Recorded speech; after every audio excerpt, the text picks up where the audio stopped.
इत्तेफाक रखते हैं। सबसे पहले तो चोरी और सीना जोरी अगर कहीं देखनी हो तो भाजपा के नेताओं से आप देख सकते हैं किस तरह से नायाब सिंह सैनी कह रहे हैं कि जी ईवीएम के ऊपर ठीकरा फोड़ा जाएगा। इसका मतलब आपने पूरी बदमाशी अपनी तरफ से कर रखी है, इसलिए आप इस तरह की बातें कर रहे हैं। पहली बात। दूसरी बात यह है, कांग्रेस पार्टी अगर इस बात की अगर खुशी मना रही है कि भी हमारी सरकार आने जा रही है, तो उसके पीछे तमाम मुझे लग रहा है विजय जी आपके यहाँ कोई टीवी सेट ऑन है जिसका वॉल्यूम आप बात कर रहे हैं तो वो रिपीट हो रहा है, तो आप उसको प्लीज एक बार बंद करवा लीजिए, अपनी बात पूरी। नहीं, मेरे पास तो कोई टीवी स्क्रीन नहीं चल रहा इस टाइम। अच्छा। और मैं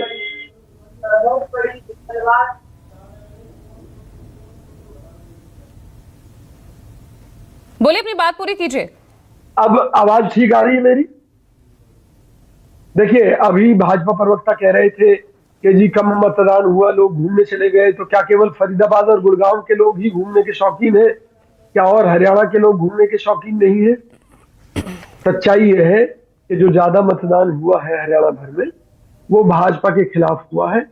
शहरी क्षेत्र में जहां ज्यादा मतदान का फायदा बीजेपी को हो सकता था वहां पर लोग निकलकर ही नहीं गए। ये एक सबसे बड़ा नुकसान भाजपा को रहा है। खुद मैं आपको इनके विकास की कहानी बताना चाहता हूँ कि भी मनोहर लाल खट्टर ने फरीदाबाद में कहा था कि वो हजारों करोड़ रुपए भेजते हैं फरीदाबाद के विकास के लिए, वो कहाँ चला जाता है पता ही नहीं चलता और विकास भी नहीं होता। इसी तरीके से इन्होंने जो स्वदेशी की बात करते हैं, कूड़ा उठाने का ठेका चाइना की कंपनी को दिया। इसी तरीके से प्रॉपर्टी आईडी का ठेका अपनी ही कंपनियों को दिया जिन्होंने करोड़ों के घोटाले किए और जनता को लूट लिया। तो जनता इनसे इतनी ज्यादा त्रस्त थी, उसकी बात नहीं करेंगे।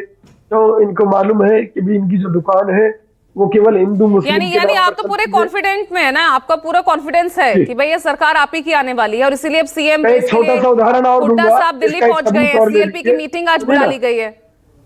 एक छोटा सा सबूत और ले लीजिए कि इनको मालूम है कि चौधरी भूपेंद्र सिंह हुड्डा जी के नेतृत्व में हरियाणा में कांग्रेस की सरकार बनने जा रही है, इसलिए हुड्डा परिवार को झूठे मामलों में फंसाने के लिए एक नया मामला खड़ा कर दिया कि भैया कुछ ड्रग्स माफियाओं की फोटो जो है दीपेंद्र हुड्डा जी के साथ मिली है। बाद में पता चला कि उस व्यक्ति की फोटो तो भाजपा नेताओं के साथ ज्यादा है, तब जाकर भाजपा चुप लगाई है। तो इससे पता चलता है कि भी ये कितने बौखलाए हुए हैं और किसी भी परिस्थिति में किसी भी हद तक जाकर हमारे नेताओं के ऊपर सीबीआई, ईडी और तमाम तरह के झूठे केसों का पिटारा फोड़कर अपनी जो है चालों को सीधा करना चाहते, लेकिन हरियाणा ने इस बार इनके हर षड्यंत्र को फेल कर दिया है। ठीक है, लेकिन अब सीएम कौन होगा, क्योंकि अब तो आपके यहाँ इसकी रेस शुरू हो चुकी है ना। हुड्डा साहब दिल्ली में है, शैलजा उनका भी कल बयान आया। हाँ बिल्कुल, आप सही कह रही है। देखिए, शैलजा जी की नाराजगी क्या थी कि मैक्सिमम टिकट चौधरी भूपेंद्र सिंह हुड्डा जी के कहने से दिए गए हैं। वो पार्टी की अपनी एक पॉलिटिक्स थी कि जिसमें सर्वे कराया गया था और उसमें ये सामने आया था कि हुड्डा जी के समर्थक जीतने की ज्यादा स्थिति में है, इसलिए हुड्डा जी के कहने से अधिक टिकटें बांटी गई।